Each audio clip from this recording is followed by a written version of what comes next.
Before I get started, let me ask you a question. Have you ever worked in a place that felt unsafe for your mental health? Not unsafe because of the work itself, but because of the pressure, the lack of support, the expectations, or the silence. Have you ever felt like you were clocked in physically but mentally clocked out, just trying to make it through the day? Because today, we're going to talk about that.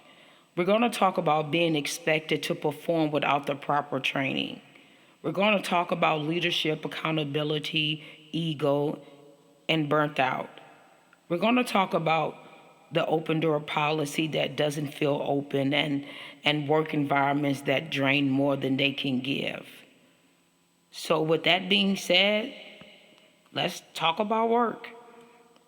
Not hustle culture, not be grateful that you have a job, but actually the mental cost of working in spaces that take more than they can give and the responsibility all of us have in those spaces. See, but because at some point we have to stop pretending that a paycheck excuses everything else. I want to take a moment and I want to talk about the untrained, but yet they are expected to perform. There are jobs that will put you in a position and judge your performance in that position and penalize you for mistakes, even though you were never fully trained for that role.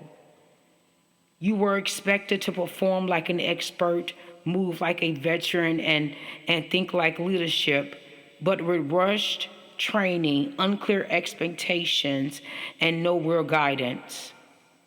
And when your performances is off, the pressure increases, the tone changes, and the stress builds.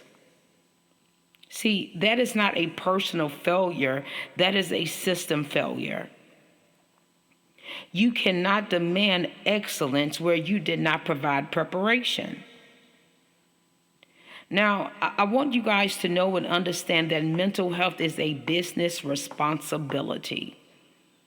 If a company benefits from your labor, your time, your body, your mind, there has to be something set in stone, something in place to support your mental health.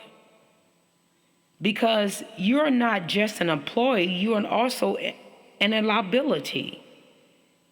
And I do not say that disrespectfully, I actually say that realistically. When someone is overworked, undertrained, mentally exhausted, or emotionally checked out, you see, that puts their life at risk, and it also put the companies at risk. See, ignoring mental health is not strength, it's neglect.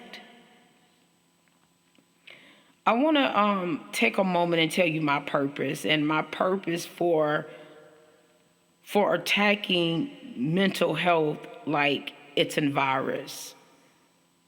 My goal in life is to be a mental health psychologist, but I want to work with a company with their mental health department. I actually, like I said before, I call it a mental health virus because it spreads from employee to employee, from department to department, and from leadership to culture. And by the time we admit that it's a problem, enough damage has already been done, and that we can finally call it what it is. It's a pandemic. Now, I want to take a moment and I want to give credit where credit is due. I believe in honesty, not bitterness, and I want to give thanks to the company Target. Target molded me to be more self-independent in the corporate world. With that company, I've been a manager and I've been an associate, and I've seen both sides of the tale, and actually that perspective actually matters. See, I'm not speaking from one position, and I want to be clear on that. I'm not speaking from one role. I've been a manager, I've worked security, I've worked the front end, I've been a cashier, I've worked around corporate environments and on the floor. So when I speak, I'm not guessing. I'm speaking from experiences.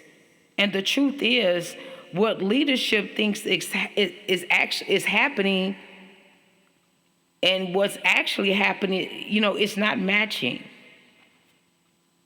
So I want to take a moment and I want to talk to the people who run these companies.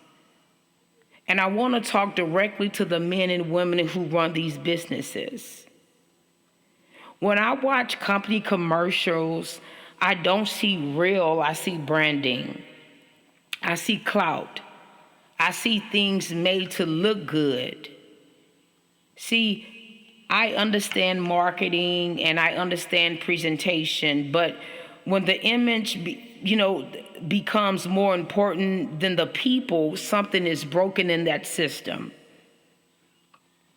Now, I want to share something personal with you. There's a TV show years ago that was called Undercover Boss. And I want to let you know that show actually mattered to me because for once, executives stepped into environments that they never worked in their life. They didn't know what was going on at the bottom, only what was being reported to them at the top. And what they discovered was tear-jerking, eye-opening. Managers being evil to their employees and employees being mistreated, and reports is being reported saying everything is fine and issues and things is going unnoticed for years. See, companies don't fall from the bottom up. They fall from the top not listening down. Now,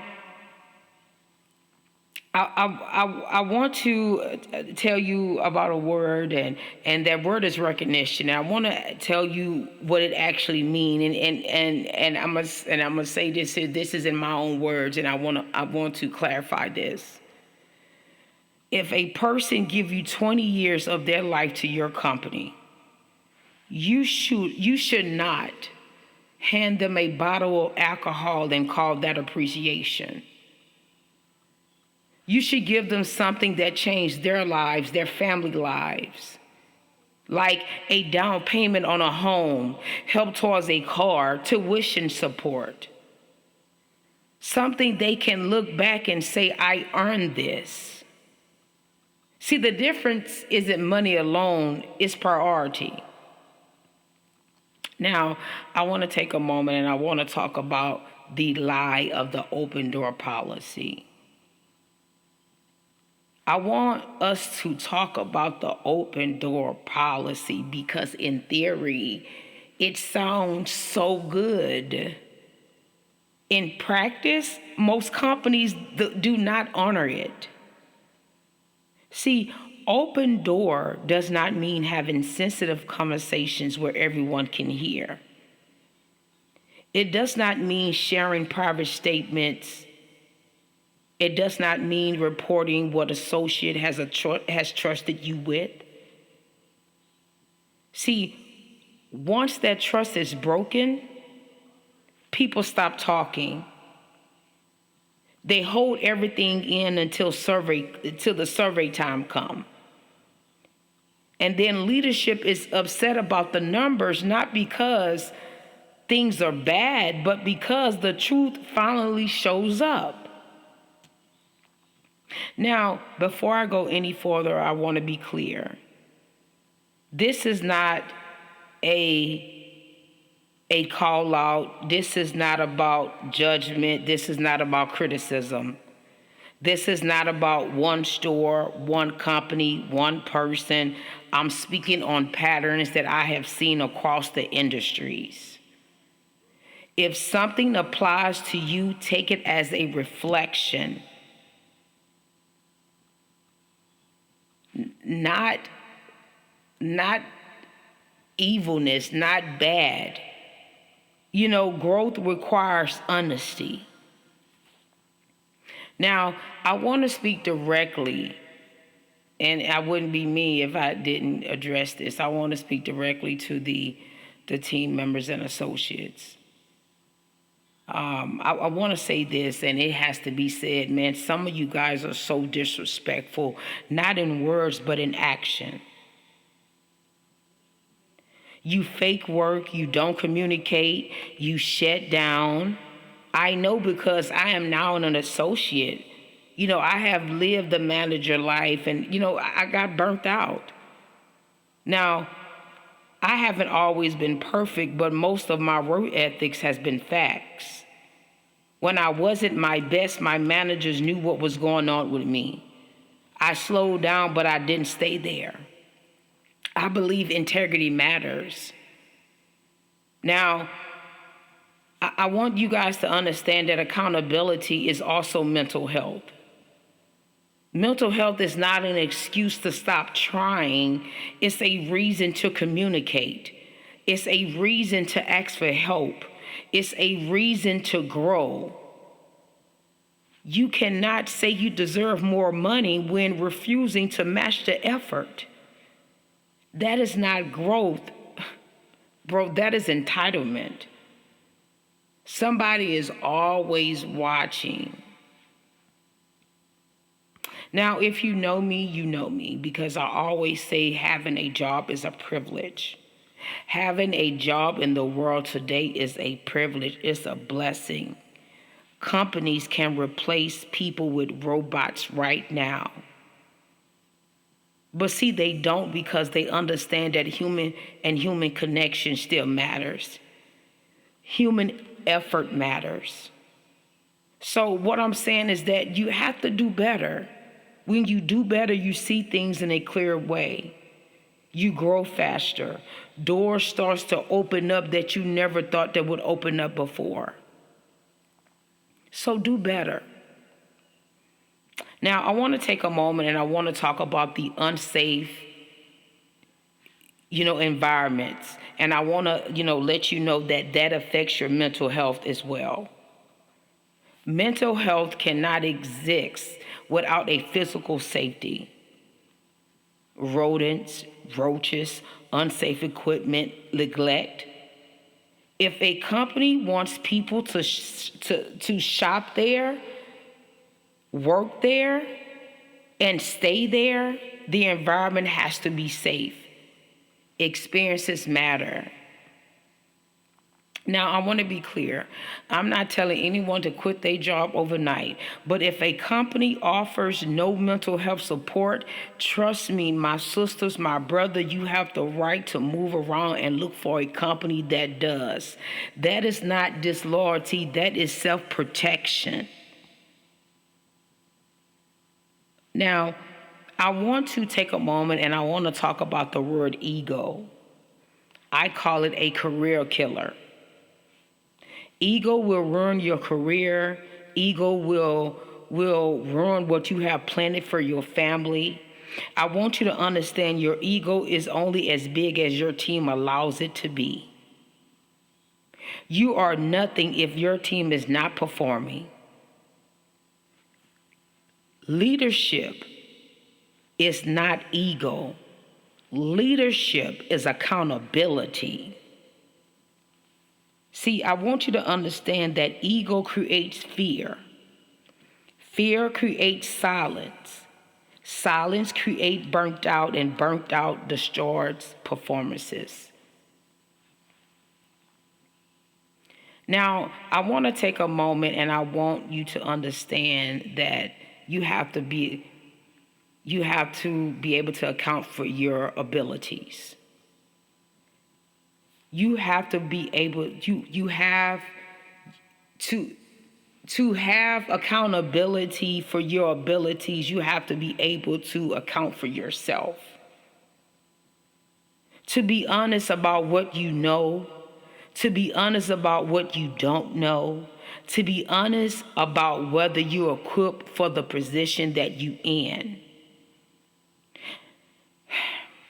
See, you cannot demand excellence while refusing self-elevation.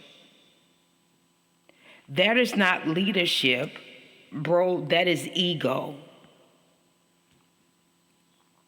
Now, I understand there's times in our life that we go through things, but I want you to understand this. If you're tired, not lazy, not ungrateful, just tired, if work feels heavy in a way that rest doesn't fix, see, stop saying you're weak because you're not. Stop saying that you're failing because you're not. Sometimes the environment must change. Sometimes we must just step up to what's going to happen. That's not quitting, that's clarity. I want to thank you guys so much for taking the time to listen, to reflect, and to sit with me with this conversation. I truly appreciate every single person that tuned in and continue to support the Just Box podcast. Make sure you tune in next week for the next episode titled This Is No Call Out. Again, thank you for listening. This is the Just Box podcast hosted by yours truly, Chandra Clark. Thank you so much. Have a good day and God bless. And Happy New Year's.